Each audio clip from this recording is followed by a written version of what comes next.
이준석 퀴즈로 꼽혔던 국민의힘 박민영 대변인이 대통령실에서 청년 대변인으로 근무하기로 해 논란이 일고 있습니다. 박 대변인은 SNS를 통해 대통령실에서 청년 대변인으로 함께 일해보자는 제의를 받았다며 강인선 대변인과 오랜 대화 끝에 본래 자리로 돌아가 묵묵히 정부의 성공을 돕는 게 제가 할 수 있는 통제 가능한 노력이란 결론에 도달했다고 말했습니다. 이어 더 이상의 혼란은 당정 모두에 치유하기 힘든 상처만 남길 뿐이라며 이준석 대표를 아끼는 모든 이들이 이구동성 자중해야 한다는 메시지를 던지는 이유라고 주장했습니다. 이 같은 박 대변인의 행보를 두고 배신자 논란이 커지는 가운데 이준석 대표는 SNS를 통해 충성을 받지 않았으니 배신도 아니라면서 젊음이란 자유의 몸이 아니면 행복할 수 없는데 잘 헤쳐나가길 기대한다고 밝혔습니다. 불편한 질문인지 모르겠습니다만 일각에서는 이준석 대표 지지층 갈라치기 일환으로 용산행 제안한 건 아니냐 이런 얘기도 나오거든요. 어떻게 생각하세요? 예. 그런데 제가 이제 이미 그런 메시지를 대통령 최후에는 대통령을 우선시해야 된다는 메시지를 낼 때부터 사실 이미 좀 저에 대해서는 비토를 많이 해주셨어요. 그래서 지지층에서 저를 영향은 당연히 있겠으나 이제 그것 때문에 이제 갈라치기가 된다 이렇게만 생각을 하지는 않고요.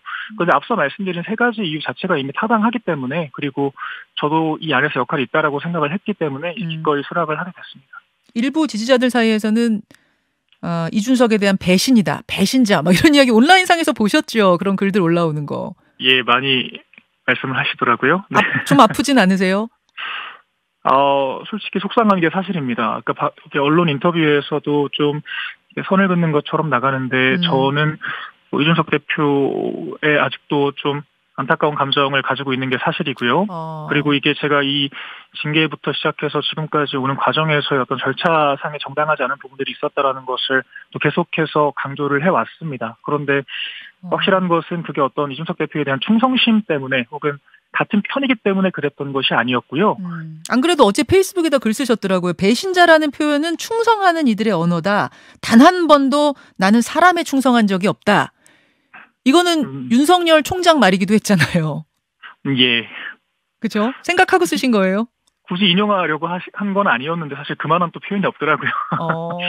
근데 아마 저한테는 서운하실 분들이 많을 겁니다. 왜냐하면 제가 원희룡 지사 예비 후보 경선 캠프에서 있었다가 윤석열 후보가 되자마자 대통령께서 바로 지지를 또 했었고요. 또 유승민 예비 후보 지난 지선 경선에서도 경선이 끝나자마자 바로 김은혜 후보를 지원 사격을 했었거든요. 그러니까 이제 그런 행보들을 봤을 때 이제 그 기존에 저를 응원해 주셨던 분들이 항상 실망하시는 모습들을 또 표출을 해주셨습니다. 그러니까 조금 더 이 경선 과정이나 이런 것들에 대해서 적극적으로 문제 제기하고 좀 그랬으면 좋았을 텐데 어떻게 그렇게 뒤도 안 돌아보고 하느냐.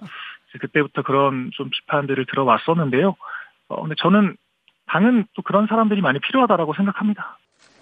지난달 입단 부실 인사 지적에 대해 윤석열 대통령은 이렇게 대응했습니다. 그럼 전 정권에 지명된 장관 중에 이렇게 훌륭한 사람 봤어요? 이준석 대표는 오늘 자신의 SNS에 이 발언은 나와서는 안 되는 발언이었다며 윤 대통령을 겨냥했습니다. 이 대표가 뽑은 박민영 대변인이 당시 국민에 대한 답변이 될 수 없다며 윤 대통령을 비판했던 게 중징계에 영향을 미쳤을 거라는 조선일보 칼럼을 거론하며 눈을 의심하게 하는 증언이다. 상당한 유감이라고도 했습니다. 이 대표가 중징계 이후 윤 대통령을 직접 공격한 건 이번이 처음인데 비대위 전환과 자신에 대한 제명 움직임에 이른바 윤심이 개입됐다고 보고 비판의 화살을 대통령에게 겨누기 시작한 걸로 해석됩니다. 대통령과 대립각을 세우며 핍박받는 이미지를 강화해 정치적 자산을 쌓으려는 의도도 엿보입니다. 당 내에선 조혜진, 하태경 의원이 이 대표가 징계 이후 복귀할 수 있도록 하는 당헌 개정안을 제출하며 이 대표 제명 움직임에 반기를 들었습니다. 편법과 꼼수로 정적을 제거하는 우리 정치사에 없던 새로운 정치 공작 기법을 시전하는 것입니다. 하지만 윤 대통령과 이 대표 사이의 신뢰는 이미 금이 갔다며 새 지도부를 서둘러 꾸려야 한다는 당내 여론이 현재로선 우세해 보입니다.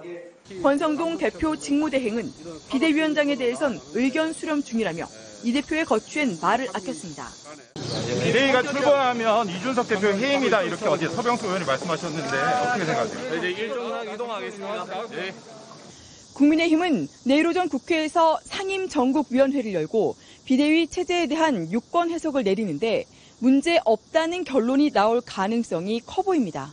MBC 뉴스 임현주입니다.